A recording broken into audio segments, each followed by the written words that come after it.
सपनों को उड़ान देने वाली मुद्रा योजना के 11 साल पूरे। प्रधानमंत्री नरेंद्र मोदी ने योजना को बताया सुलभ अवसर, प्रोत्साहन और संबल का आर्थिक दृष्टिकोण। राज्यपाल ने रांची विश्वविद्यालय परिसर में हेल्थ एंड वेलनेस सेंटर का किया उद्घाटन। स्वास्थ्य परामर्श, योग और जीवन शैली सुधार से जुड़ी गतिविधियां होंगी संचालित। रक्षा राज्य मंत्री संजय सेठ ने सरायकेला में दिशा की बैठक में योजनाओं की प्रगति का लिया जायजा। अधिकारियों को जवाबदेही के साथ काम करने की दी नसीहत। और भाजपा ने राज्य सरकार पर ग्रामीण क्षेत्रों की अनदेखी का लगाया आरोप। कट कमीशन और मंत्री बिचौलिया अधिकारी गठजोड़ पर तीखा हमला। केंद्र से मिली राशि के सदुपयोग की मांग।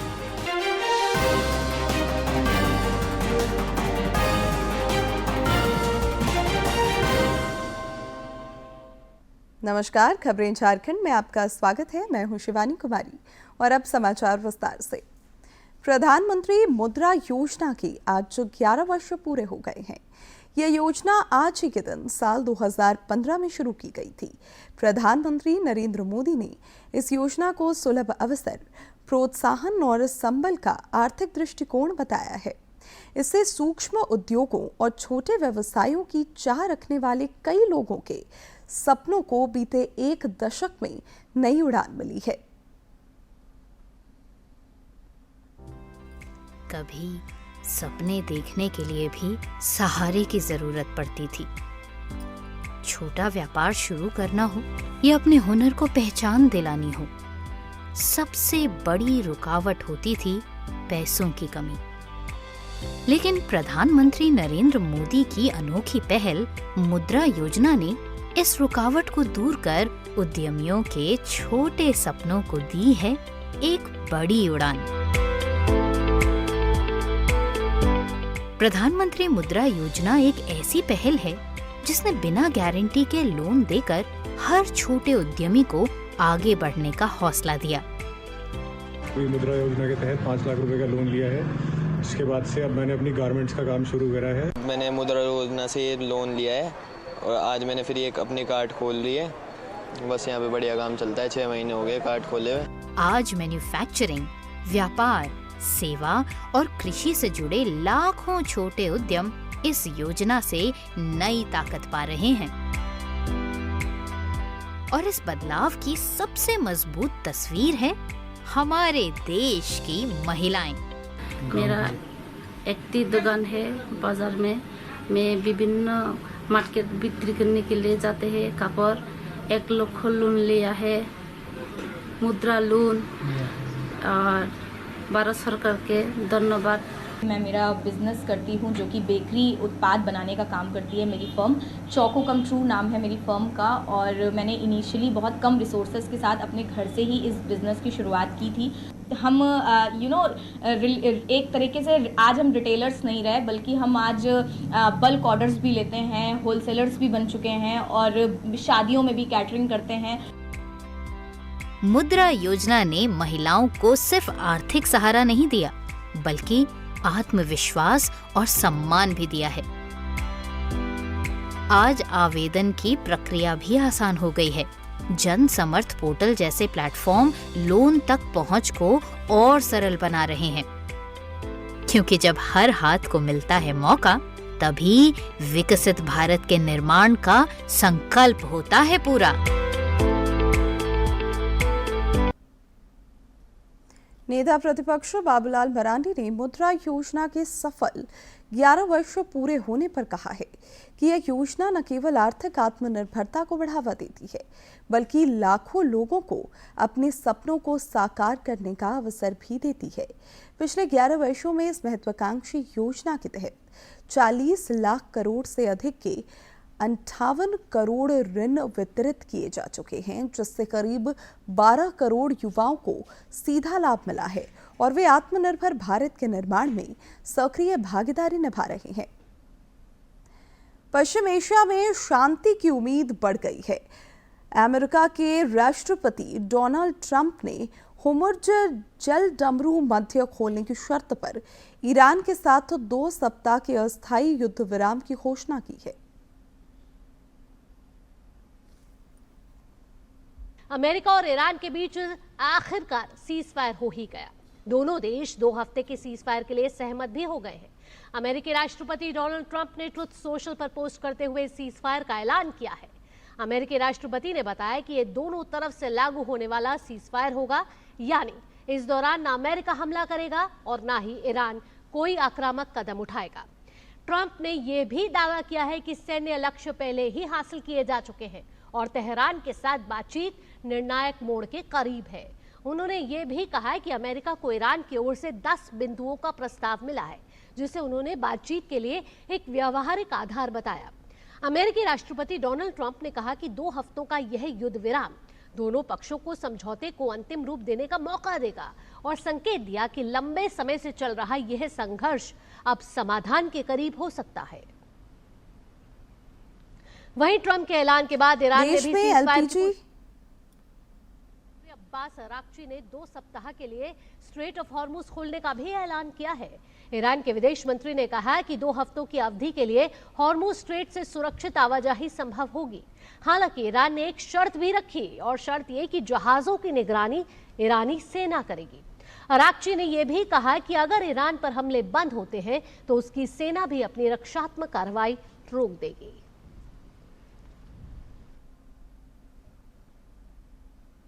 देश में एलपीजी और अन्य पेट्रोलियम पदार्थों की आपूर्ति सामान्य है। लोगों की सहूलियत के लिए केंद्र सरकार ने छोटे सिलेंडरों की आपूर्ति 2 गुना करने का आदेश जारी किया है। सरकार ने कहा है कि देश भर में पेट्रोल, डीजल, एलपीजी और पीएनजी की आपूर्ति सामान्य है। पेट्रोलियम और प्राकृतिक गैस मंत्रालय ने कहा है कि किसी भी एलपीजी वितरक केंद्र पर आपूर्ति में कमी की कोई सूचना नहीं है। इसके साथ ही सरकार ने 5 किलो के एलपीजी सिलेंडर की बिक्री 2 गुना करने का नया आदेश जारी किया है। सरकार ने एक नया ऑर्डर इशू किया है और इस ऑर्डर के द्वारा 5 किलो एफटीएल सिलेंडर की सेल को डबल करने की बात कही गई है।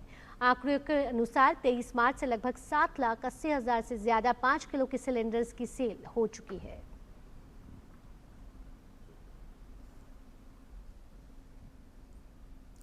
राज्यपाल संतोष कुमार गंगवार ने रांची विश्वविद्यालय द्वारा स्थापित हेल्थ एंड वेलनेस सेंटर का आज उद्घाटन किया। इस दौरान उन्होंने भरोसा जताया कि यह केंद्र विद्यार्थियों, शिक्षकों और कर्मियों के समग्र शारीरिक, मानसिक, भावनात्मक एवं सामाजिक संतुलन को सुदृढ़ करने की दिशा में एक महत्वपूर्ण पहल साबित होगा। मौके पर राज्यपाल ने कहा कि आज के प्रतिस्पर्धी दौर में केवल शैक्षणिक उत्कृष्टता ही नहीं, बल्कि शारीरिक और मानसिक संतुलन भी बेहद जरूरी है। उन्होंने युवाओं को संतुलित और स्वस्थ जीवन का मंत्र भी दिया। उन्होंने कहा कि एकाग्रता, अनुशासन और आत्मविश्वास सफलता के मूल आधार हैं। साथ ही चुनौतियों का सकारात्मक दृष्टिकोण के साथ सामना कर उन्हें अवसर में बदला जा सकता है। ऐसे सेंटर पर रहें और समय समय पर लोगों को सहयोग भी करते रहें। आइए हम सब संकल्प लें कि हम अपने स्वास्थ्य, अपने विचार और अपने जीवन के प्रति सजग रहेंगे और इस सजग, संतुलित तथा प्रगतिशील समाज के निर्माण में अपनी हम लोग सक्रिय भूमिका निभाएंगे। आप सब यहाँ पर आए, आपका बहुत बहुत धन्यवाद। और मैं ऐसा महसूस करता हूँ कि जो बातें हम यहाँ पर कर रहे हैं, ये खाली बात करने का विषय नहीं है, अपने जीवन में उतारने का विषय है। इस मौके पर राज्यपाल के अपर मुख्य सचिव नितिन कुलकर्णी ने कहा कि मानसिक स्वास्थ्य आज एक गंभीर चुनौती बन चुका है। उन्होंने विद्यार्थियों से अपील की कि वे इस केंद्र का अधिकतम लाभ उठाएं और जरूरत पड़ने पर परामर्श लेने में संकोच न करें। यहाँ पर और पता चला कि नहीं, डॉक्टर तो बुधवार को आएंगे, अब यहाँ आज कोई नहीं है। ये स्थिति नहीं होनी चाहिए। यहाँ काउंसलिंग के लिए अगर आपने व्यवस्था की है, 1-2 जितना भी हो, कोई काउंसलर वहाँ हमेशा उसको अवेलेबल रहे, so that he gets access. उम्मीद जताई गई है कि यह हेल्थ एंड वेलनेस सेंटर न केवल विश्वविद्यालय समुदाय बल्कि समाज के लिए भी एक प्रेरणादायक पहल साबित होगा। डीडी न्यूज के लिए ब्यूरो की रिपोर्ट। भारतीय रिजर्व बैंक ने रेपो रेट को 5.25 पर बरकरार रखा है। मौद्रिक नीति समिति के फैसलों की जानकारी देते हुए गवर्नर संजय मल्होत्रा ने बताया कि आरबीआई ने अपनी नीति में कोई बदलाव नहीं किया है और मौजूदा स्थिति को बरकरार रखा है ताकि अर्थव्यवस्था में संतुलन बना रहे।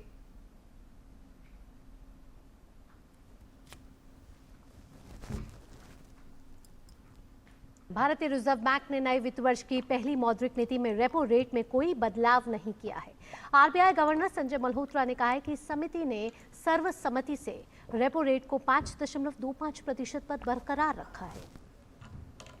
We voted unanimously to keep the policy repo rate unchanged under the liquidity facility at 5.25%.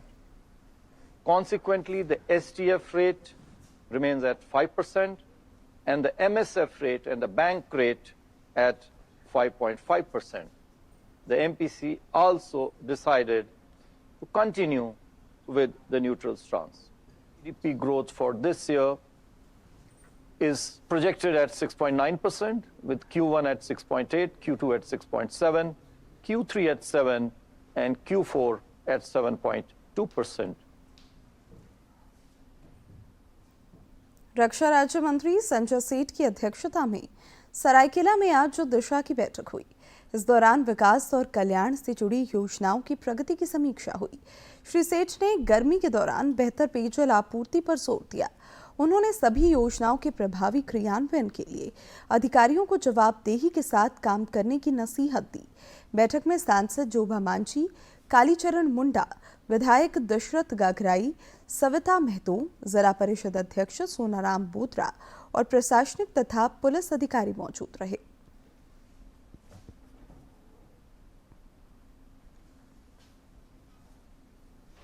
तो 543 लोग कोई भी प्रश्न कर सकते हैं और हमको उत्तर देना पड़ता है। हम नहीं कह सकते हमको पता नहीं, हम गलत भी उत्तर नहीं दे सकते। पार्लियामेंट का एसेट होगा, वो हम जो बोलेंगे वो रिकॉर्ड हो जाएगा। तो हमको भी तैयारी करनी पड़ती है। प्रश्नकाल के लिए एक हफ्ते हमको तैयारी ब्रीफिंग लेनी पड़ती है, तब तैयार होकर पार्लियामेंट में जाना पड़ता है कि मेरा आज प्रश्नकाल है, रक्षा का आज हमको जवाब देना है।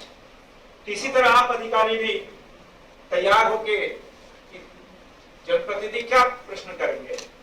हर विभाग के अधिकारी अब सर्वोच्च अधिकारी हैं, तो कैसे जो जनप्रतिनिधि आवाज उठाएंगे, जो प्रश्न करेंगे, उसका कैसे आप उत्तर देंगे, कैसे उसको आगे बढ़ाएंगे। और फिर एक्शन टेकन रिपोर्ट आती है हम लोग के पास, उस एक्शन टेकन रिपोर्ट को भी हम लोग इस पे समीक्षा करते हैं।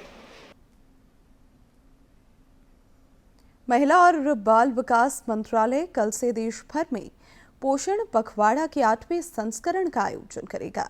केंद्रीय मंत्री अन्नपूर्णा देवी ने इसको लेकर एक वीडियो साझा किया है। एक मजबूत भारत की शुरुआत कहां से होती है? वो शुरुआत होती है एक स्वस्थ मां से, एक पोषित बच्चे से और जीवन के पहले 6 वर्षों से, जहां भविष्य की नींव रखी जाती है। और इसी सोच के साथ महिला एवं बाल विकास मंत्रालय द्वारा संचालित पोषण अभियान के अंतर्गत 9 से 23 अप्रैल तक मनाया जाएगा 8वां पोषण पखवाड़ा 2026। ये सिर्फ एक कार्यक्रम नहीं, बल्कि एक जन आंदोलन है जो मातृ एवं शिशु पोषण, आंगनवाड़ी सेवाओं, तकनीक और जन भागीदारी के जरिए हर घर तक जागरूकता और स्वास्थ्य का संदेश पहुंचाएगा। अब बस एक दिन बाकी है इस बदलाव का हिस्सा बनने के लिए, जागरूक होने के लिए और एक सुपोषित, सशक्त भारत के निर्माण में अपना योगदान देने के लिए। क्योंकि कल से शुरू हो रहा है पोषण पखवाड़ा 2026। आइए मिलकर बनाएं सुपोषित, सशक्त भारत। जामताड़ा में प्रधानमंत्री जन औषधि केंद्र गरीब और मध्यम वर्ग के लोगों के लिए बड़ी राहत बनकर उभरा है। यहाँ सस्ती दरों पर उच्च गुणवत्ता की दवाएं मिलने से मरीजों को इलाज में आसानी हो रही है और महंगाई से भी राहत मिल रही है। केंद्र सरकार की इस योजना के तहत जामताड़ा में शुरुआत में एक जन औषधि केंद्र खोला गया था, लेकिन बढ़ती मांग को देखते हुए अब 2 केंद्र संचालित हो रहे हैं। यहाँ 50 से 90% तक सस्ती दवाएं उपलब्ध हैं, जिससे खासकर निम्न और मध्यम वर्ग के लोगों को काफी फायदा हो रहा है। लोग अब महंगी ब्रांडेड दवाओं के बजाय यहाँ से किफायती और असरदार दवाएं खरीद रहे हैं। जन औषधि केंद्र बहुत ही कारगर है। आम लोगों के लिए तो ये समझिए अमृत है। यहाँ जो दवाएं, एक सामान्य सी दवा, पेन किलर, कहीं चोट लगने पे जो मूव वगैरह लगाया जाता है, ऐसी दवाएं मार्केट में जितने ग्राम का जन औषधि केंद्र में मिलता है, उसका दाम मार्केट में 70 रुपया, 80 रुपया, 100 रुपया से भी ऊपर है, पर यहाँ 22 रुपये 23 रुपये में मिलता है। ऐसी सभी चीज़ की दवाएं नाम उस नाम से नहीं मिलता है। जैसे मान लीजिए अगर कोई प्रेशर में एम्ब्लोसेप खाता है तो वहाँ वो दूसरे नाम से मिलता है, लेकिन जन औषधि में दवाएं हैं, प्रोटीन भी है। जो नए लड़के लोग खेला उला करते हैं उनके लिए प्रोटीन भी है। बाजार से बहुत कम रेट में मिलता है, जो कि आम जनता को, गरीब तबका को बहुत मतलब पैसा का बचत हो जाता है। और जैसे कि दवाइयाँ कोई 100 रुपया है तो वो तो 50% कम रेट में मिलता है, 50 के नीचे ही। इनको कोई दवाइयाँ 100 लगाती हैं, यहाँ तो 10 टका में भी उसको मिल जाता है। गरीब आदमी बड़ी खुशी से इसका यूज कर रहे हैं, मैं भी उसका उचित मार्गदर्शन करते रहता हूँ। वो जो भी है इसका प्रचार प्रसार अच्छा मतलब जनता के जागरूक हो गया है, आते हैं लेकर के। उपभोक्ताओं का कहना है कि यहाँ मिलने वाली दवाएं न सिर्फ सस्ती हैं, बल्कि गुणवत्ता में भी बेहतर हैं। बाजार में महंगी मिलने वाली दवाएं यहाँ काफी कम कीमत पर उपलब्ध हैं। यही वजह है कि अब ज्यादा से ज्यादा लोग इस केंद्र की ओर रुख कर रहे हैं और अन्य लोगों को भी यहाँ से दवा लेने के लिए प्रेरित कर रहे हैं। बारे में ये बताना चाहूँगा, मैं भी उसका उपयोग करता हूँ। और जो कि मैं जनरल मार्केट में दवाई कीनता था तो 1500 रुपये की दवाई आती थी, वो दवाई हमको 1 महीने में 300 रुपये में मिल जाती है और वही काम करता है। और काफ़ी अच्छी दवाई है, उचित दाम पर दवाई है, उपलब्ध है। अगर किसी तरह की दवाई वहाँ उपलब्ध नहीं भी होती है तो वो मंगा के दे देता है। हम तो सभी से रिक्वेस्ट करेंगे कि आप मेडिकल सेंटर छोड़ के जन औषधि केंद्र आएँ और दवाई लें। उचित दाम पर सही दवाई मिलती है और कारगर दवाई मिलती है। और ये जो प्रधानमंत्री जन औषधि केंद्र जो हमारे जामताड़ा में है, वो गरीब लोगों के लिए बहुत ही सहायक है। गरीब लोग जो कीमती दवाएं नहीं ले सकती है, वो ये प्रधानमंत्री जन औषधि केंद्र में उनके लिए सुलभ है और सस्ते में दवाई मिलती है और कारगर दवाई है। और मैं यहाँ मांग करना चाहता हूँ कि और भी प्रखंड लेवल में ही जो है, ब्लॉक लेवल में कुछ खुलना चाहिए, जो कि गरीब लोगों को जो है इसमें सहायता हो और गरीब जो है इनसे लाभान्वित हो। बढ़ती भीड़ और मांग यह साफ दर्शाती है कि यह योजना लोगों के लिए बेहद कारगर साबित हो रही है और आने वाले समय में इसका दायरा और बढ़ने की जरूरत है। जामताड़ा से उज्जवल प्रसाद आजाद की रिपोर्ट। राष्ट्रीय स्वास्थ्य प्राधिकरण के मुख्य कार्यकारी अधिकारी सुनील कुमार बर्नवाल ने सेवाओं को बेहतर बनाने में सूचना प्रौद्योगिकी और नवाचार पर बल दिया है। हमारे समाचार प्रमुख ने उनसे खास बातचीत की है। इसका होल पर्पस है कि सभी जो प्रीमियर टेक्निकल इंस्टीट्यूट हैं, IIT, NIT, ISER, इनके जो रिसर्च इकोसिस्टम है उसके माध्यम से जो एंटरप्राइजेज निकल रहे हैं, स्टार्टअप, ये सब, ये इनका एक कोलैबोरेटिव इफेक्ट हो, जिससे कि रिसर्च केवल लैब तक सीमित नहीं रह करके रियल लाइफ में पहुंचे। किस तरह से इंडस्ट्री को सपोर्ट करें, रियल लाइफ लोगों की लाइफ को इम्प्रूव कर सकें। और इसलिए इस बार के थीम में जिस तरह से इन्होंने हेल्थ केयर को एक थीम रखा है, जिसका पर्पस है कि किस तरह टेक्नोलॉजी हेल्थ केयर डिलीवरी को कम्प्लीटली ट्रांसफॉर्म कर सकता है। अब तक हम यही सोचते रहे कि हेल्थ केयर का मतलब है कि बीमारी का इलाज करना, परंतु वो किस तरह से ज़्यादा एफिशिएंट हो सकता है, किस तरह से बीमार होने के पहले ही आप अलर्ट हो सकते हैं और अर्ली डिटेक्शन हो सकता है डिजीज़ का, ये आज के डेट में टेक्नोलॉजी से संभव है। इसलिए जब मैं नेशनल हेल्थ अथॉरिटी के CEO के रूप में यहाँ प्रेजेंट हूँ तो इसमें मुझे एक बहुत बड़ी अपॉर्चुनिटी दिख रही है कि किस तरह से हम डिजिटल हेल्थ इकोसिस्टम बना सकते हैं, जिसमें सारे हेल्थ केयर सिस्टम एक्चुअली आपस में कनेक्ट हो सकें, सिटीजन फोकस में हो और उनका health history over a period of time तैयार हो सके, जिससे कि उनको एक प्रॉपर हेल्थ अलर्ट मिल सके अगर किसी तरह की ज़रूरत हो तो। साथ ही साथ जो क्रॉनिक हेल्थ केयर है उसमें टेक्नोलॉजी किस तरह से उसका कंपेनियन का काम कर सकता है। और मैं तो अब ये देख रहा हूँ कि जिस तरह से इतनी बड़ी डाइवर्स कंट्री है, जिसमें हर तरह के पेशेंट और उनकी हेल्थ रिकॉर्ड्स अगर इलेक्ट्रॉनिक हो जाते हैं, तो हमारे पास एक बहुत बड़ा अपॉर्चुनिटी है राइट AI सॉल्यूशन सप्लाई करने का। और यूजिंग आर्टिफिशियल इंटेलिजेंस हम बहुत सारे डिजीजेज को समय के पहले प्रेडिक्ट कर सकते हैं, बहुत सारे डिजीज का सर्विलेंस कर सकते हैं। ये पता कर सकते हैं कि किस एज ग्रुप में कौन सी डिजीज ज़्यादा प्रेवलेंट है, किस रीजन में कौन सा डिजीज का ज़्यादा प्रभाव है, और आउटब्रेक होने के पहले हमें सिम्टम्स पता चल सकते हैं कि इस एरिया में एक तरह के नए डिजीज या किसी तरह का प्रकोप बढ़ा है, और इसलिए करेक्टिव एक्शन हम राइट टाइम पे शुरू कर सकते हैं। कुछ स्टडीज ये बताते हैं कि राइट इंटरवेंशन से, अर्ली डिटेक्शन से न केवल लोगों के दर्द को कम कर सकते हैं, बल्कि जो हेल्थ कॉस्ट है, ट्रीटमेंट का जो कॉस्ट है, वो भी कई गुना कम हो जाता है। तो इसलिए हेल्थ केयर में टेक्नोलॉजी का और इनोवेशंस का यूज़ बहुत ही ज़्यादा बढ़ा है, और एआई के आने के बाद से इसमें बहुत ट्रांसफॉर्मेटिव चेंजेज होने की एक्सपेक्टेशन है। आयुष्मान भारत डिजिटल मिशन जो 2021 में शुरू किया गया, इसमें एक तरह से हम हेल्थ केयर के लिए डिजिटल फाउंडेशन तैयार की।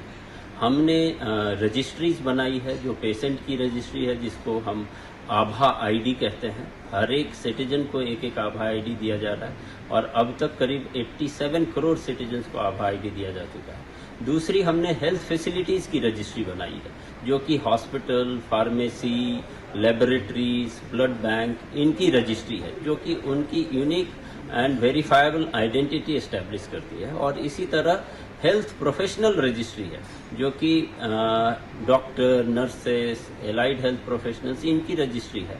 ये तीन जो मेजर स्टेक होल्डर हैं इन हेल्थ केयर डिलीवरी में, इनकी आइडेंटिटी, वेरीफाइड आइडेंटिटी एस्टेब्लिश होने से हम प्रॉपर एक्सचेंज आसानी से कर सकते हैं। और इसलिए हम लोगों ने 3 नए गेटवेज बनाए हैं। एक है हेल्थ इंफॉर्मेशन एक्सचेंज गेटवे, ताकि एक पेशेंट एक जगह इलाज कराने के बाद जो उसका इलेक्ट्रॉनिक हेल्थ रिकॉर्ड क्रिएट होता है, कल को कुछ महीनों के बाद अगर दूसरे हॉस्पिटल में फिर से इलाज कराने जाता है, तो वो अपने पुराने रिकॉर्ड को डिजिटली शेयर कर सकता है अपने सहमति से, और इससे उसका जो ट्रीटमेंट है वो ज़्यादा इफेक्टिव हो सकता है, क्योंकि डॉक्टर को उसके प्रीवियस हिस्ट्री का, प्रीवियस सिम्टम्स का, प्रीवियसली क्या एंटीबायोटिक्स लिए, ये सब की जानकारी फिंगर टिप्स पे होगा, और ये राइट डायग्नोसिस और राइट ट्रीटमेंट में आसानी करेगा। अदरवाइज जो हम देखते हैं कि कई बार पेशेंट को एक ही डायग्नोस्टिक जो लैब जो है वो कई बार कराना होता है, क्योंकि वो प्रीवियस रिकॉर्ड साथ में नहीं होते। तो ये एक कनेक्टेड और इंटीग्रेटेड हेल्थ केयर की ओर एक बहुत बड़ा कदम होगा, जो कि हेल्थ इंफॉर्मेशन एक्सचेंज से हो रहा है।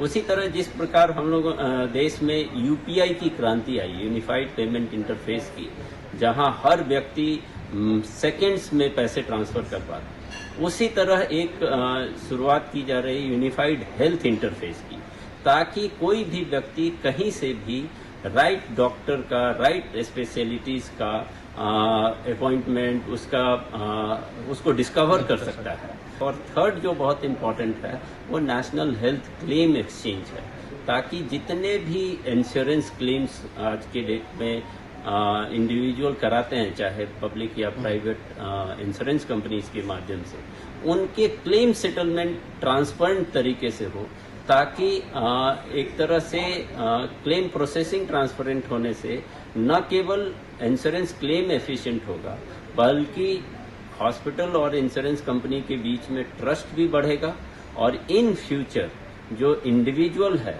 उसके इंश्योरेंस प्रीमियम भी ज़्यादा ऑब्जेक्टिवली डिसाइड हो सकेंगे।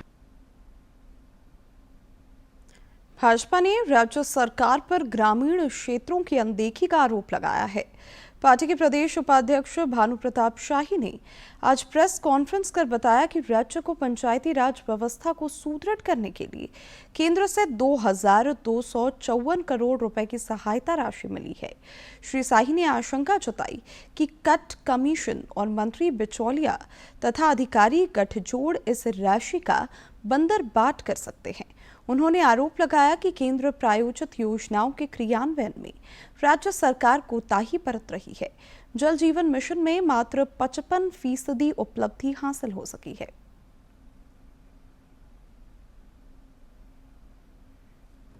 प्रत्येक पंचायत में लगभग 52 लाख रुपए जो भेजे गए हैं, इन पैसों का सकारात्मक रूप से गांव के विकास के लिए, अटल जी के सपनों के झारखंड के निर्माण के लिए खर्च होने चाहिए। हम लोगों के मन में जो शंका है कि यह जो हेमंत जी की सीसी सरकार, अब सीसी सरकार हम बोल रहे हैं तो आप लोग को भी मन में कई तरह की बातें हो रही होंगी। यह जो सीसी सरकार है, कट कमीशन वाली सरकार, यह कट कमीशन की जो सरकार है, यह कहीं पंचायत के पैसों में भी कट कमीशन नहीं सोच रही हो।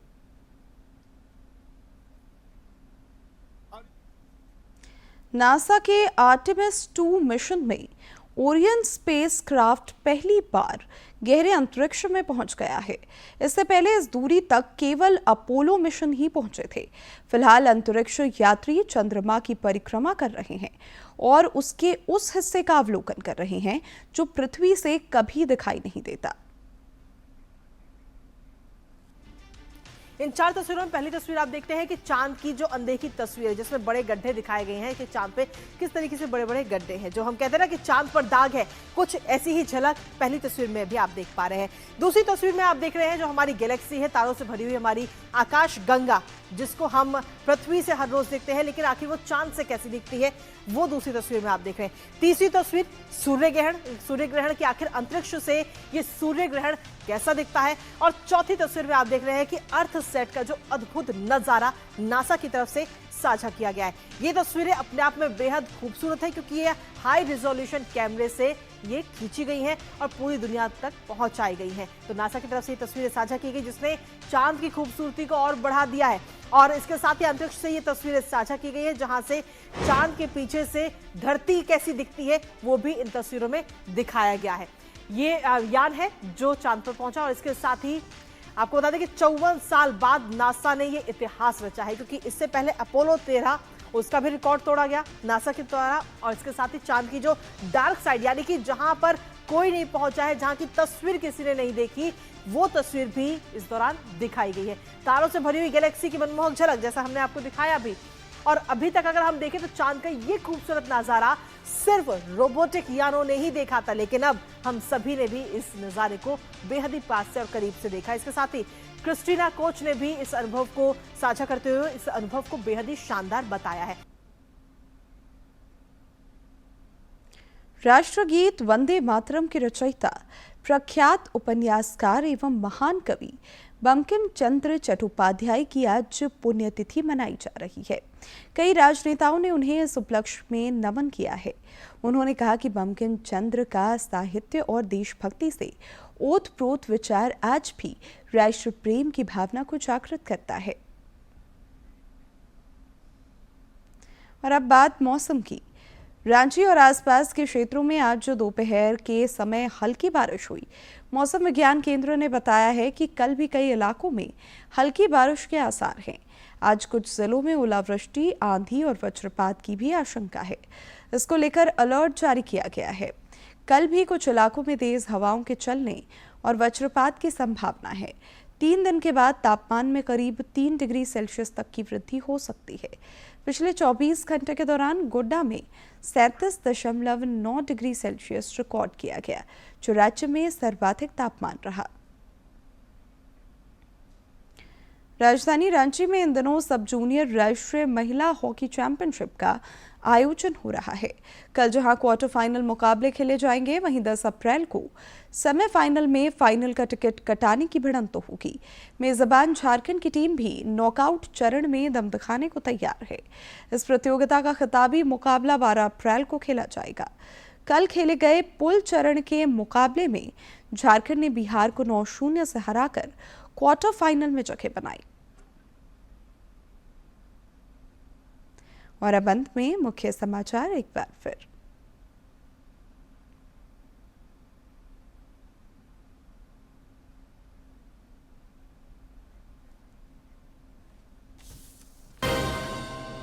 सपनों को उड़ान देने वाली मुद्रा योजना के 11 साल पूरे। प्रधानमंत्री नरेंद्र मोदी ने योजना को बताया सुलभ अवसर, प्रोत्साहन और संबल का आर्थिक दृष्टिकोण।